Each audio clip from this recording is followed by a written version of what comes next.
Hi friends, today we are going to discuss about Keynesian theory of income and employment. Keynesian theory of income and employment అనే subject అనే విషయం నుంచి మనం ఈరోజు discuss చేద్దాము. So దీన్నే మనం కీన్స్ ఉద్యోగిత సిద్ధాంతం లేదా కీన్స్ ఆదాయ ఉద్యోగిత సిద్ధాంతం అని కూడా అనడము జరుగుతుంది. సో దీంట్లో కీన్స్ని మనము స్థూల అర్థశాస్త్ర పితామహుడు అని కూడా అనడము జరుగును. కీన్స్ ఉద్యోగిత సిద్ధాంతం గురించి తెలుసుకునే ముందు అతని యొక్క పరిచయం గురించి మనము తెలుసుకోవాల్సినటువంటి అవసరం కూడా ఉన్నది. సో అందుకనే ఆర్థిక వ్యవస్థలో ఎల్లప్పుడూ సంపూర్ణ ఉద్యోగిత ధోరణి ఉంటుందని సాంప్రదాయ ఆర్థికవేత్తలు వివరించడం జరిగింది. ఈ రకమైన అభిప్రాయానికి కారణం జేబీసే మార్కెట్ సూత్రం. జేబీసే అనేటువంటి ఫ్రెంచ్ ఎకనామిస్టు, అతడు ద పొలిటికల్ ఎకానమీ అనేటువంటి గ్రంథంలో మార్కెట్ సూత్రాన్ని ప్రతిపాదించడం జరగడం మూలాన సో అతని పేరు మీదుగానే జేబీసేస్ మార్కెట్ లా అని అంటారు. సో దీన్నే జేబీసే మార్కెట్ సూత్రం అని కూడా అంటారు. జేబీసే మార్కెట్ సూత్రం ఏం తెలియజేస్తుందంటే ఆర్థిక వ్యవస్థలో సంపూర్ణ ఉద్యోగిత ఉంటుందని, స్వయంచాలక సర్దుబాటు ఉంటుందని, ఆర్థిక వ్యవస్థ దీర్ఘకాలానికి సంబంధించిందని, వడ్డీ రేటు ఉంటుంది, పొదుపు పెట్టుబడులు సమానంగా ఉంటాయి, అలాగే స్వేచ్ఛాపూరితమైన ఆర్థిక వ్యవస్థ ఉంటుంది అనేటువంటి విషయాలను జేబీసే మార్కెట్ సూత్రంలో వివరించడము జరిగినది. అయితే కీన్స్ మాత్రము ఏ ఆర్థిక వ్యవస్థలో సంపూర్ణ ఉద్యోగిత నెలకొనదు, సంపూర్ణ ఉద్యోగిత పరిస్థితులు ఉండవు, తప్పకుండా ఎంతో కొంతమందికి నిరుద్యోగులుగా ఉంటారనేటువంటి విషయాన్ని తెలియజేయటం కోసము అతడు ఒక గ్రంథాన్ని రాశాడు. సో ఆ గ్రంథం పేరు the general theory of employment, interest and money అనేటువంటి గ్రంథాన్ని, అంటే దీన్ని సాధారణ ఉద్యోగిత సిద్ధాంతము, వడ్డీ మరియు ద్రవ్యము, general theory of employment, interest and money. So ఇది ఆర్థిక వ్యవస్థలోకి వచ్చిన తర్వాత, అంటే ఈ గ్రంథము ఆచరణలోకి వచ్చిన తర్వాత ఆర్థిక వ్యవస్థలో చాలా మార్పులు సంభవించినాయి. సో అందుకనే ఇక చూడండి, జేబీసే మార్కెట్ సూత్రము తర్వాత అందులో ఒకవేళ ఆర్థిక వ్యవస్థలో నిరుద్యోగం ఉంటే, ఆర్థిక వ్యవస్థలో స్వేచ్ఛ మరియు సంపూర్ణమైన పోటీ కలిగి మార్కెట్ పరిస్థితుల్లో కల్పించినట్లయితే కొన్ని ఆర్థిక శక్తులు స్వయంచాలకంగా పనిచేసి సంపూర్ణ ఉద్యోగిత పునరుద్ధరిస్తాయని జేబీసే అనేటువంటి ఆర్థికవేత్త భావించడం జరిగినది. కానీ ప్రపంచవ్యాప్తంగా 1929-33 సంవత్సరంలో, అంటే 1929 to 1933 మధ్యకాలంలో పెట్టుబడిదారీ ఆర్థిక వ్యవస్థలలో, అంటే పెట్టుబడిదారీ దేశాలలో తీవ్రమైన ఆర్థిక మాంద్యం ఏర్పడింది. అది ఆ దేశాలలోని భారీగా శ్రామిక మరియు ఇతర వనరుల నిరుద్యోగానికి కారణమైనది. దీని ఫలితంగా జాతీయ ఆదాయ స్థాయి పడిపోయినది. సో మాంద్య పరిస్థితుల కారణంగా ఈ దేశాల్లో చాలా కర్మాగారాలు మూసివేయబడ్డాయి. పనిచేసిన కొన్ని కర్మాగారాలు కూడా వాటి పూర్తి ఉత్పాదక సామర్థ్యాన్ని ఉపయోగించుకోలేకపోయినాయి. అందువల్ల ఆర్థిక వ్యవస్థలో ఎల్లవేళలా సంపూర్ణ ఉద్యోగిత పరిస్థితులు ఉంటాయనే సాంప్రదాయ సిద్ధాంతము అనుభవపూర్వకంగా తప్పు అని నిరూపించడము జరిగినది. సో ఈ నేపథ్యంలో కీన్స్ అనేటువంటి వ్యక్తి, అంటే కీన్స్ అనేటువంటి ఆర్థికవేత్త తన గ్రంథాన్ని general theory of employment, interest and money అనేటువంటి గ్రంథాన్ని 1936 సంవత్సరంలో వ్రాయడం జరిగినది. కీన్స్కు ముందు తరం ఆర్థికవేత్తలు ఆర్థిక వ్యవస్థలో ఉద్యోగితా స్థాయిని నిర్ణయించే కారకాల గురించి సంతృప్తికరమైన వివరణ ఇవ్వలేదు. సాంప్రదాయ మరియు నవ్య సాంప్రదాయ ఆర్థికవేత్తలు నిరుద్యోగ సమస్యను దాదాపుగా విస్మరించారు. వారు నిరుద్యోగాన్ని తాత్కాలిక దృగ్విషయంగా భావించినారు. ఆర్థిక వ్యవస్థలో ఎల్లవేళలా సంపూర్ణ ఉద్యోగితా ధోరణి ఉంటుందని భావించినారు. సాంప్రదాయ ఉద్యోగితా సిద్ధాంతంపై తీవ్రమైన మరియు క్రమబద్ధమైన విమర్శకులు నాయకత్వం వహించిన కీన్స్ దాని స్థానంలో సమగ్రమైన వాస్తవికతతో కూడిన సిద్ధాంతాన్ని భర్తీ చేయడం జరిగినది. ఆర్థిక మాంద్య సమయంలో ఆర్థిక ఆలోచనలో ప్రాథమికమైన మార్పును గురించిన కీన్స్ తీసుకొని రావడము వలన కీన్సియన్ సిద్ధాంతాన్ని నూతన అర్థస్వభావం అని పిలుస్తారు.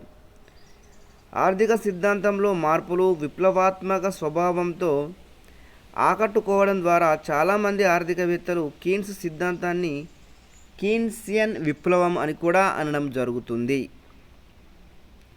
సాంప్రదాయ సిద్ధాంతం పైన కీన్స్ ఏ విధంగా విమర్శించాడో మనకు 4 అంశాలు ఇవ్వడం జరిగింది. 1. సాంప్రదాయ ఆర్థికవేత్తల ప్రకారము సంపూర్ణ ఉద్యోగిత దీర్ఘకాలానికి సంబంధించినది. అయితే నిరుద్యోగము స్వల్పకాలిక సమస్యగా కీన్స్ భావించినాడు. ఇతని ప్రకారం దీర్ఘకాలంలో ఎటువంటి సమస్య లేదు.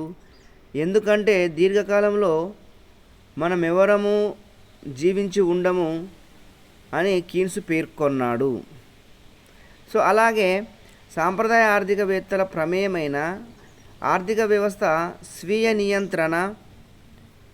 స్వీయ నియంత్రణను కీన్స్ విమర్శించాడు. అంటే స్వయం చాలక సర్దుబాటు, దీనినే స్వీయ నియంత్రణ అని అంటారు. 1930లో సంభవించిన ప్రపంచవ్యాప్తంగా గొప్ప ఆర్థిక మాంద్యం ఏర్పడింది. ఈ ఆర్థిక వ్యవస్థలో సంపూర్ణ ఉద్యోగిత సమతౌల్యత స్వల్పకాలంలో స్వయంచాలకంగా సాధించడం లేదని తేటతెల్లమైనది. పైగా ఆర్థిక వ్యవస్థలోని సమస్యలను పరిష్కరించడానికి ప్రభుత్వ జోక్యం తప్పనిసరి అవసరము ఏర్పడినది. కీన్స్ ఉద్యోగిత సిద్ధాంతాన్ని సార్థక డిమాండ్ సిద్ధాంతం అని కూడా అంటారు. ఈ సిద్ధాంతం ప్రకారము సార్థక డిమాండ్ లోపం కాకుండా నిరుద్యోగం తలెత్తుతుంది. సార్థక డిమాండ్ పెంచడం ద్వారా నిరుద్యోగాన్ని తొలగించవచ్చును.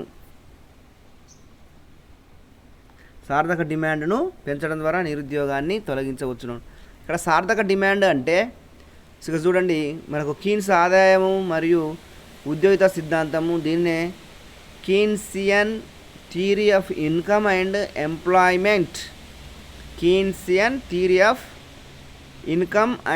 ఎంప్లాయ్మెంట్.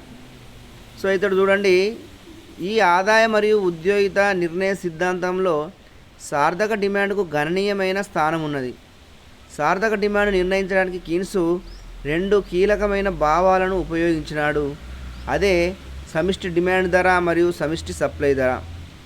సమిష్టి డిమాండ్ ధర మరియు సమిష్టి సప్లై ధరలు కలిసి సార్థక డిమాండ్ నిర్ణయిస్తాయని మనకు తెలుస్తుంది. సో ఒక సార్థక డిమాండ్ అంటే ఒక నిర్ణీత వ్యవధిలో ఆర్థిక వ్యవస్థ యొక్క ఉద్యోగితా స్థాయిని అంచనా వేయడంలో ఉపయోగపడుతుంది. స్వేచ్ఛా ఆర్థిక వ్యవస్థలలో వ్యాపార సంస్థలు వస్తు సేవలను ఉత్పత్తి చేయడంలో శ్రామికులకు ఉద్యోగ అవకాశాలను కలుగజేస్తాయి. ఎంత వస్తురాశిని ఉత్పత్తి చేయవలే, అందుకుగాను ఎంతమంది శ్రామికులను నియమించవలే అనే విషయాలను వ్యాపార సంస్థలు నిర్ణయించుకుంటాయి. వ్యాపార సంస్థల ఉత్పత్తి కార్యకలాపాల ప్రధానోద్దేశము లాభార్జన. ఎంత ఉత్పత్తిని చేస్తే గరిష్ట లాభాలు సంక్రమిస్తాయో అంత వస్తురాశిని ఉత్పత్తి చేయడానికి కావలసిన శ్రామికులను నియమించడానికి ప్రతి ఉత్పాదక సంస్థ పూనుకుంటుంది. ప్రతి సంస్థ తాను ఉత్పత్తి చేసే వస్తువులను తాను ఉత్పత్తి చేసే వస్తువులకు ఉన్న డిమాండ్ అంచనాలకు అనుగుణంగా ఉత్పత్తిని నిర్ణయిస్తుంది. వస్తువులకు ఎక్కువ డిమాండ్ ఉందని భావిస్తే ఎక్కువ వస్తురాశిని, వస్తువులకు తక్కువ డిమాండ్ ఉందని భావిస్తే తక్కువ వస్తురాశిని ఉత్పత్తి చేయడం జరుగుతుంది. ఇక్కడ సార్థక డిమాండ్ అంటే ఏమిటో చూద్దాము. సార్థక డిమాండ్ని మనం ఎఫెక్టివ్ డిమాండ్ అంటాము. కీన్స్ ఆదాయ ఉద్యోగిత సిద్ధాంతంలో సార్థక డిమాండ్కు ఎనలేని ప్రాధాన్యత ఉన్నది. ఆర్థిక వ్యవస్థలో మొత్తం ఉత్పత్తి అయిన వస్తురాశి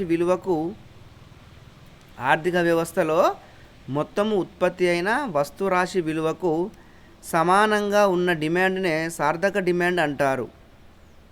ఒక్కొక్క ఉత్పత్తి స్థాయి వద్ద ఒక్కొక్క విధంగా డిమాండ్ ఉండవచ్చును. అయితే విభిన్న స్థాయిలలో ఉన్న డిమాండ్ను సార్థక డిమాండ్ అని చెప్పలేము. ఎక్కడైతే సమిష్టి సప్లై, సమిష్టి డిమాండు పరిమాణాలు సమానం అవుతాయో ఆ స్థాయి ఉత్పత్తి పరిమాణాన్ని సార్థక డిమాండ్ అంటారు. జేఎం కీన్స్ ప్రకారము ఒక ఆర్థిక వ్యవస్థ ఉద్యోగిత పరిమాణాన్ని సార్థక డిమాండ్ నిర్ణయిస్తుంది. సో ఇక్కడ సమిష్టి డిమాండ్ ధర, సమిష్టి సప్లై ధర అంటే ఏంటిదో చూద్దాము. ఒక ఆర్థిక వ్యవస్థలో నిర్ణీత సంఖ్యలో శ్రామికులను నియమించుకోవాలి. నిర్దిష్ట పరిమాణంలో వస్తువులను ఉత్పత్తి చేసి మార్కెట్లో అమ్మడము ద్వారా ఉత్పత్తిదారులు లేదా ఉద్యమదారుడు వాస్తవంగా పొందగలమని భావించే రాబడిని సమిష్టి డిమాండ్ ధర అంటారు. ఉదాహరణకు ఆర్థిక వ్యవస్థలో నిర్ణీత సంఖ్యలో 5 లక్షల మంది శ్రామికులను నియమించి నిర్దిష్ట పరిమాణంలో వస్తువులను ఉత్పత్తి చేసి మార్కెట్లో అమ్మడం ద్వారా 50 కోట్ల ఆదాయాన్ని వాస్తవంగా పొందగలమని భావించారని అనుకుంటే ఆ రాబడిని సమిష్టి డిమాండ్ ధర అంటారు. విభిన్న సంఖ్యలో శ్రామికులను నియమించి విభిన్న పరిమాణాలలో వస్తువులను ఉత్పత్తి చేసి మార్కెట్లో అమ్మడం ద్వారా వాస్తవంగా పొందగలమని భావించే రాబడులు విభిన్నంగా ఉంటాయి. సో వీటిని మనము పట్టికలో తెలుసుకోవచ్చు. సో ఇది ఏ విధంగా ఉంటుందంటే, సో పట్టికలో ఉద్యోగిత స్థాయిల వద్ద సమిష్టి డిమాండ్ ధరలు విభిన్నంగా ఉన్నాయి. ఉద్యోగిత పరిమాణం పెరుగుతూ ఉంటే సమిష్టి డిమాండ్ ధరలు కూడా పెరుగుతూ ఉన్నాయి, కానీ అవి తగ్గుతున్న రేట్లో పెరుగుతూ ఉంటాయి. వివిధ ఉద్యోగిత పరిమాణాల వద్ద ఉన్న సమిష్టి డిమాండ్ ధరలను కలిపినట్లయితే సమిష్టి డిమాండ్ ఫలం రేటు వస్తుంది. సో దీనిని 2.2లో అంటే పటంలో చూపించడము జరిగినది. సో నెక్స్ట్ ఇక్కడ సమిష్టి సప్లై ధర అంటే ఏంటిదో చూద్దాం. సమిష్టి సప్లై ధర, సో ఇక్కడ ఒక ఆర్థిక వ్యవస్థలో నిర్ణీత సంఖ్యలో శ్రామికులను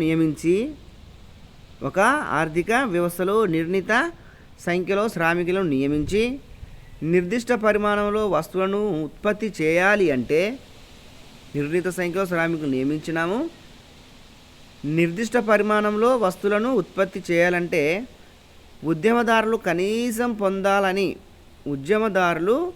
కనీసము పొందాలని భావించే రాబడిని సమిష్టి సప్లై ధర అంటారు. ఉదాహరణకు ఆర్థిక వ్యవస్థలో నిర్ణీత సంఖ్యలో 5 లక్షల మంది శ్రామికులను నియమించినట్లయితే నిర్దిష్ట పరిమాణంలో వస్తువులను ఉత్పత్తి చేయాలి అంటే ఉద్యమదారులు కనీసం పొందాలని ఆశించే రాబడి 30 కోట్లుగా ఆశించినారనుకుంటే ఆ రాబడిని మనం సమిష్టి సప్లై ధర అంటారు. విభిన్న సంఖ్యలో రాబడులు సమిష్టి సప్లై ధరలు విభిన్నంగా ఉంటాయి. ఉద్యోగిత పరిమాణము పెరుగుతూ ఉంటే కనీసము పొందాలని ఆశించే రాబడి క్రమంగా ఎక్కువ రేటులో పెరుగుతుంది. వీటిని పట్టిక 2.1లో పేర్కొనడం జరిగింది. వివిధ ఉద్యోగిత పరిమాణాల వద్ద ఉన్న సమిష్టి సప్లై ధరలను కలిపినట్లయితే సమిష్టి సప్లై రేఖ వస్తుంది. దీనిని రేఖాపటం 2.2లో చూసినాము. చూడండి, సమతౌల్య ఉద్యోగిత నిర్ణయము సార్థక డిమాండ్. కీన్స్ ఉద్యోగిత సిద్ధాంతం ప్రకారము సమిష్టి డిమాండ్ ధర సమిష్టి సప్లై ధరల మధ్య సమానత్వం వల్ల సమతౌల్య ఉద్యోగిత స్థాయి నిర్ణయం అవుతుంది.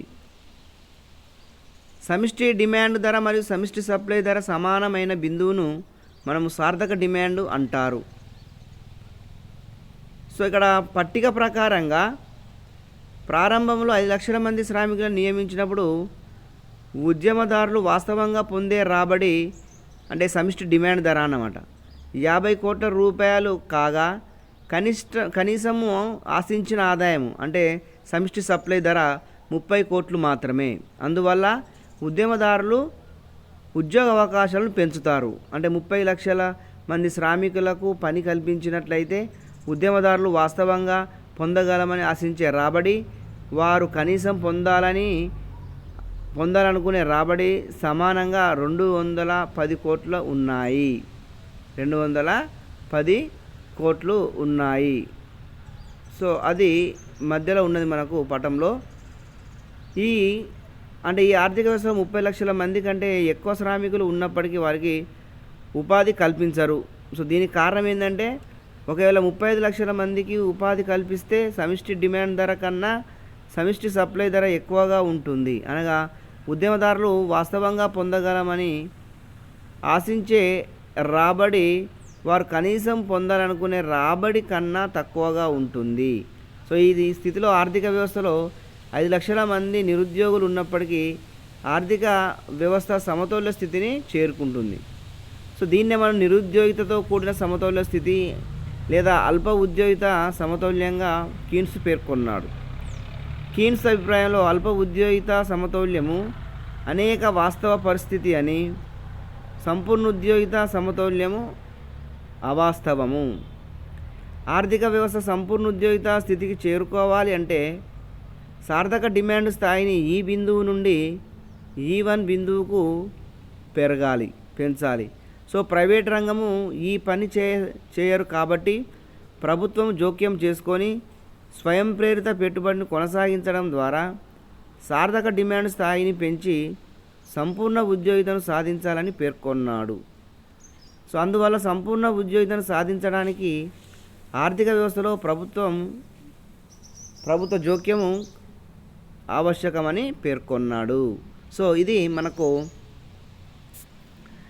కీన్స్ ఆదాయము మరియు ఉద్యోగిత సిద్ధాంతము అలాగే కీన్స్ సిద్ధాంతము పరిచయం అని తెలుసుకోవచ్చు. సో దీని తర్వాత మనకు ఈ పటంలో మనం చూడండి సమిష్టి డిమాండ్ అలాగే సమిష్టి సప్లై 2 రేఖలు. మనము శ్రామికులను పెంచుతూ ఉత్పత్తి చేస్తే వాస్తవంగా పొందగలము అనేటువంటి రాబడి క్రమంగా తగ్గుతున్న రేట్లో పెరుగుతూ ఉంటుంది. అలాగే సమిష్టి సప్లై ధర అంటే శ్రామికులను పెంచి వస్తువులను ఉత్పత్తి చేసి మార్కెట్లో అమ్మడం ద్వారా కనీసం పొందాలని ఆశించేటువంటి రాబడిని మనం సమిష్టి సప్లై ధర అంటారు.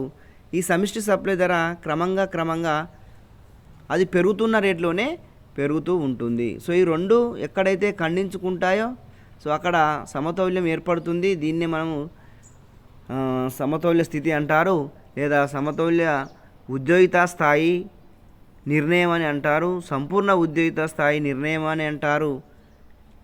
ఇక్కడ 2 సమానంగా ఉంటాయి. సమిష్టి సప్లై మరియు సమిష్టి డిమాండ్ ధరలు 2 సమానంగా ఉంటాయి కాబట్టి ఎక్కడైతే సమిష్టి సప్లై ధర ఎక్కడైతే సమిష్టి డిమాండ్లు 2 సమానంగా ఉంటాయో దాన్ని మనము సార్థక డిమాండ్ అని అనడము జరుగుతుంది. సో ఈ సార్థక డిమాండ్ అనేది ఆర్థిక వ్యవస్థలో ఉద్యోగిత స్థాయిని నిర్ణయించడము జరుగుతూ ఉంటుంది. సో దీని ప్రకారం ఏంటంటే ఆర్థిక వ్యవస్థలో కొంతవరకు నిరుద్యోగ అవకాశాలు ఉంటాయి. మనకి పటంలో చూపించినట్టుగా ఎక్కడైతే సమతౌల్యం బిందువు తర్వాత కూడా ఉత్పత్తిని కనుక చేయించినట్లయితే అక్కడ 2 కూడా తగ్గుతూ ఉంటాయి. అంటే సమిష్టి సప్లై తగ్గుతుంది, సమిష్టి డిమాండ్ కూడా తగ్గడము జరుగుతుంది. అంటే 2 కూడా సమానంగా ఉండవు, 2 రకాలుగా వ్యత్యాసాలు ఉంటాయి. సో ఇక్కడ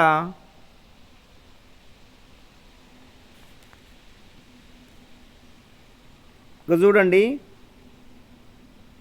35 లక్షల మంది ఉద్యోగులను నియమించుకున్నప్పుడు సమిష్టి డిమాండ్ ధర 230 ఉంది.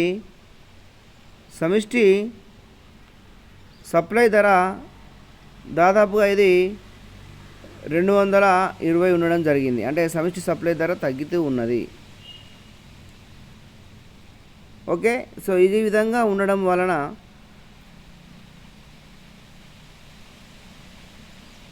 అక్కడ వ్యత్యాసాలు ఏర్పడతాయి. కాబట్టి కొంతమందికి నిరుద్యోగులుగా ఉంటారు. ఆ నిరుద్యోగులను భర్తీ చేయడానికి, సో ఆ నిరుద్యోగులుగా ఉన్న వారికి ఉద్యోగ అవకాశాలను కల్పించడానికి ప్రభుత్వం జోక్యం చేసుకొని ప్రభుత్వ ఉపయోగ కార్యక్రమాలను లేదా ప్రజా ఉపయోగ కార్యక్రమాలను, ప్రాజెక్టులను చేపట్టి దాన్ని చేయవలసినటువంటి అవసరము ఉంటుంది. Okay, thank you friends.